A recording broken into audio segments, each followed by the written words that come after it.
It all started on a quiet Sunday morning. I was sipping my coffee on the back porch, watching the golden sunlight creep across my lawn when I noticed something strange near the fence line, something large, something moving. At first, I thought it was just a big dog that had wandered into the yard, maybe injured or lost. But as I stood up and squinted through the morning haze, I saw the unmistakable golden mane. A lion. A real lion. My heart nearly stopped. My first instinct was obviously, who wouldn't be afraid seeing a lion sprawled just a few feet beyond their back fence? But then I noticed it wasn't moving much. Its breathing was shallow, and its paw was twisted awkwardly under its body. The lion wasn't threatening anyone. It wasn't roaring or pacing. It was hurt. I slowly backed inside and shut the sliding door behind me. Then I grabbed my phone and started searching for local wildlife rescue services. Calling animal control would have just gotten it tranquilized or shot. I needed someone who actually knew what they were doing, someone who could help this poor creature, not treat it like a threat. While I made calls, I kept peeking through the blinds to check on the lion. It barely moved. Its eyes were half closed. It looked tired, scared, and weak. I couldn't imagine how it ended up here. Maybe it had escaped from a traveling circus or an illegal private owner. Nearby, God knows, we've had crazier things happen in this neighborhood. But however it got here, one thing was clear. It needed help fast. I finally got in touch with a wildlife rehab center about an hour outside of town. The woman on the phone was calm and professional, but even she sounded surprised when I told her what was in my yard. A lion, she repeated. Are you absolutely sure? Positive? Big mane? Golden fur? It's not a dog or a mountain lion, it's the lion. She told me to stay calm, keep a safe distance, and that a team would be dispatched immediately. Meanwhile, she asked me to monitor the animal from indoors and try to note its condition. So that's exactly what I did. I pulled out an old pair of binoculars I had from my camping days and sat by the back window, taking notes on its breathing, movement, and posture. As I sat there, a strange mix of adrenaline and empathy pulsed through me. It was surreal, a lion, injured and alone, lying right behind my house. And I was the only one who knew it was there. But that peace didn't last. About 20 minutes later, I heard the unmistakable sound of someone yelling from over the fence. What is that? Is that a lion? Of course, it was Karen, my next-door neighbor, the self-appointed enforcer of all things normal in the neighborhood. I knew she was going to be a problem. The moment I heard her voice, I stepped out cautiously onto my porch again and called over to her. Stay calm, Karen. It's injured. I've already called wildlife rescue. They're on the way. You what? She shrieked. You're hiding a lion in your backyard? I'm not hiding it. It just showed up hurt. I'm helping it. Are you insane? She yelled. This is a neighborhood, not a zoo. You can't keep a wild animal here. I'm not keeping it, I snapped back. I'm helping it until the professionals arrive. That's what decent people do. But Karen wasn't having it. She was already dialing her phone, and I had a sinking feeling I knew exactly what number she was calling. I tried to ignore her and went back inside. The last thing I wanted was a scene that would stress the lion even more. But about 10 minutes later, I saw red and blue lights flickering at the end of my street. The cops had arrived, and things were about to get a whole lot messier.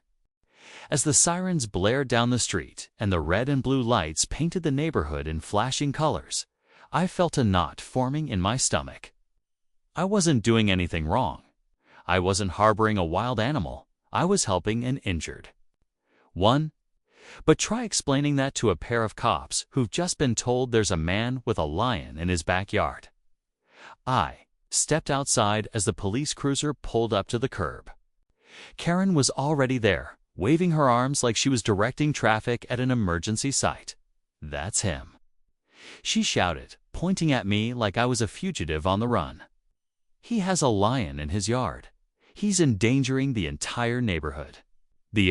To officers both young and clearly trying not to show how surprised they were stepped out of the car. One placing a cautious hand near his holster. "Sir," one of them said firmly, "can you step away from the house and keep your hands?" "Where we can see them." I raised my hands. "Absolutely. I can explain everything."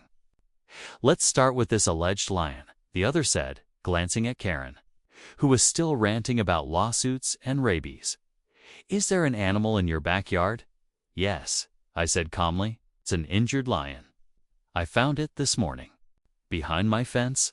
I already called wildlife rescue there, sending a team to take care of it. I've kept my distance the whole time."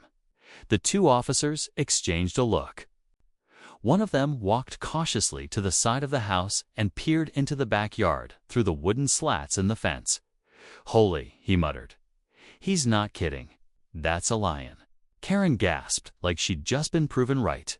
"By the universe. See? I told you. He's harboring a predator. That animal could tear through a child in seconds. Karen, the lion can't even stand, let alone tear anything apart," I said, trying not to lose my temper. "It's hurt. It needs help, not a bullet." "Enough," the officer said, raising a hand to stop the argument. "We're going to call animal control and coordinate with whatever rescue group you contacted. I already gave them my address." "They're on their way," I said. The tension in the air was thick. By now, a few more neighbors had started to emerge from their homes, drawn by the sirens and Karen's dramatic shouting. People were craning their necks, peeking over fences, whispering to each other. Some looked concerned, others curious. And one guy, my neighbor Tim, just said, "Dude, you've got a lion in your backyard. That's metal." Karen overheard him and nearly choked. Metal? It's criminal. But the cops were no longer listening to her. One of them started taking photos of the lion from a safe distance while the other radioed for backup and a wildlife unit. I stayed nearby, answering their questions about what time I found it, how it was behaving, and whether I had any idea where it came from. "I don't know," I said honestly. "I've never seen it before. It doesn't have a collar or anything. But I'm guessing it escaped from somewhere. Maybe someone was keeping it illegally." The lion, for its part, remained calm. It was clearly exhausted. Every now and then it had let out a soft, raspy breath, but it didn't growl. Didn't bare its teeth, didn't even flinch when people approached the fence to get a better look. "That's not a wild predator," I said, pointing to its slow, blinking eyes. "That's an animal in pain." Finally, about 20 minutes later, a large white van with the Wildlife Rescue Center's logo pulled into the neighborhood. A team of 2 men and 1 woman in khaki uniforms stepped out, carrying gear and a stretcher. They walked straight past the growing crowd of neighbors and the patrol car, and nodded at me. "You the one who called?" the woman asked. "Yeah," I said. "He's in the backyard, still breathing, but he hasn't moved much." She gave me a small, appreciative smile. "You did the right thing." Karen scoffed so loudly it almost sounded rehearsed. The wildlife team got to work immediately. They moved with practiced calm, no panic, no loud voices. One of them gently approached the lion with a tranquilizer syringe while the others readied the stretcher. The moment the lion was unconscious, examined the injury. "Looks like a fracture in the back leg and some abrasions, maybe fell from a height or got hit by something," one of them said. They lifted him carefully onto the stretcher and carried him to the van. The woman turned to me again. "We'll take him back to our facility and get him the treatment he needs." "You probably saved this animal's life." Those words hit me harder than I expected. I felt a lump form in my throat. "Thank you," I said. Karen, who had been silent for all of 30 seconds, finally burst again. "And what about my safety? What about our neighborhood? He had a lion. You people are treating him like a hero." The police officer stepped in then. "Ma'am," he said, clearly exasperated, "we have everything under control. The situation is resolved. No laws were broken. If you'd like to file a formal complaint, you can do so at the station. Otherwise, we recommend you return to your property." Karen glared at him like he'd just betrayed his oath, but she didn't say another word. She turned on her heel and stomped back to her house, muttering the entire way. The crowd began to disperse. Some people gave me supportive nods or curious stares. Tim from next door offered me a high five. "Man," he said, "I thought the craziest thing I'd see this week was Karen screaming about someone's lawn being 2 inches too high. This beats it." I just smiled, exhausted but relieved. But little did I know, wedding wasn't done. Not even close. By the next morning, things had quieted down, or so I thought. The wildlife team had taken the lion for treatment.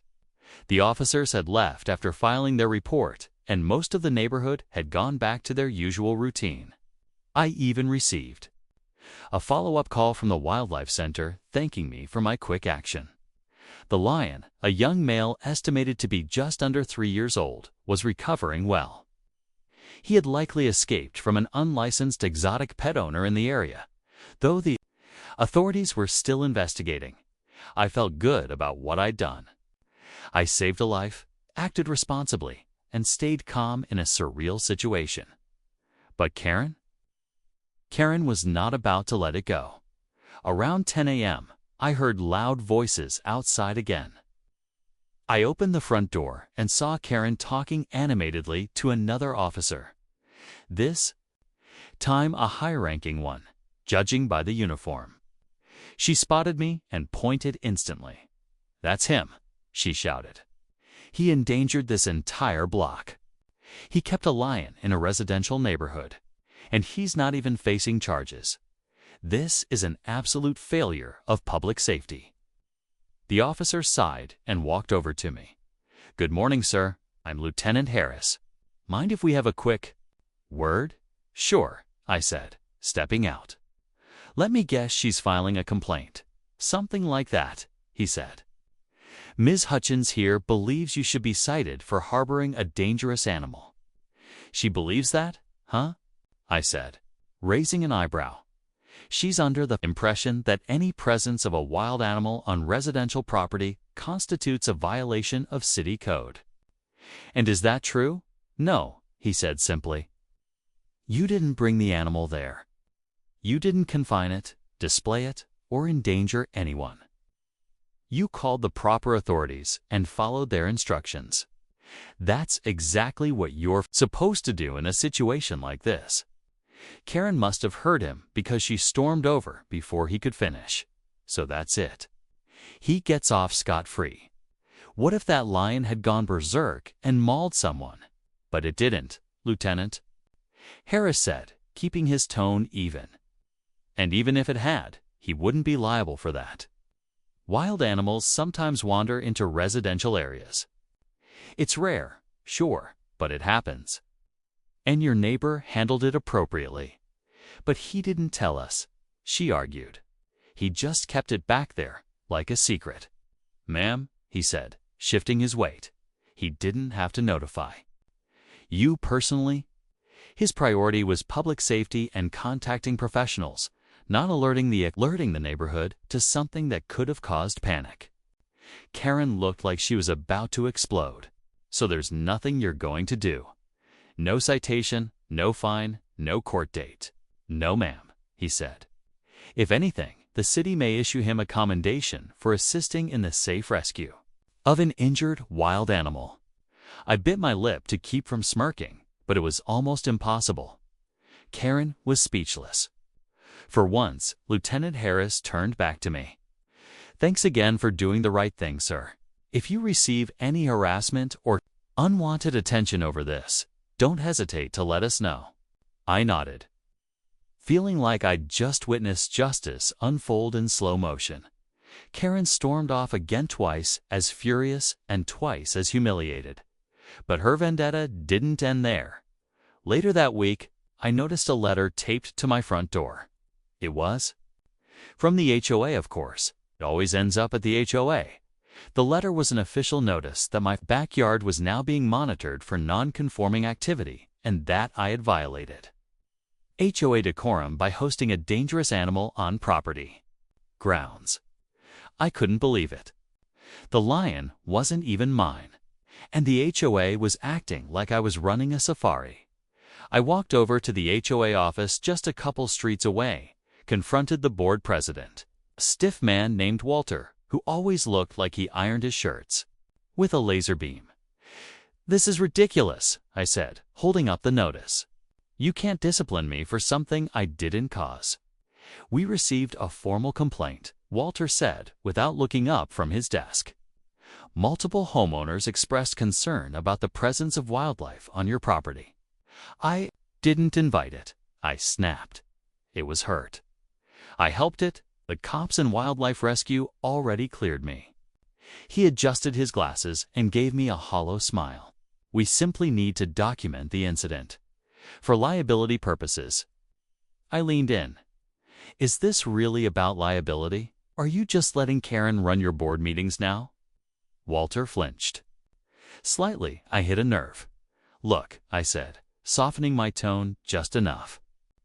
"If your issue is with wild animals being in the neighborhood, then maybe you should issue a bulletin about how to respond, not go after the people who do the right thing." He didn't respond. I turned and walked out. That evening, a strange thing happened.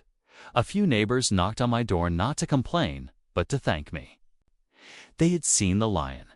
They'd heard the story. And despite Karen's campaign to paint me as the local zookeeper, most of them thought what I did was brave, not reckless. One woman even brought me cookies. "Honestly," she said, "I wish more people cared like you do. You didn't just protect the neighborhood, you protected that animal too." The next day, the Wildlife Center posted a photo on social media of the lion lying peacefully in recovery, bandaged and resting. The caption read, "Thanks to the quick thinking and compassion of a local Good Samaritan, this rescued lion is expected to make a full recovery." Yes, this happened in a suburban backyard. Yes, we're just as amazed as you are. It went viral. Thousands of shares, comments from animal lovers, local news, even national coverage. And Karen, well, the more people praised me online, the quieter she became. No more door slamming. No more HOA letters. Just silence. Funny how fast the roar disappears when people stop listening.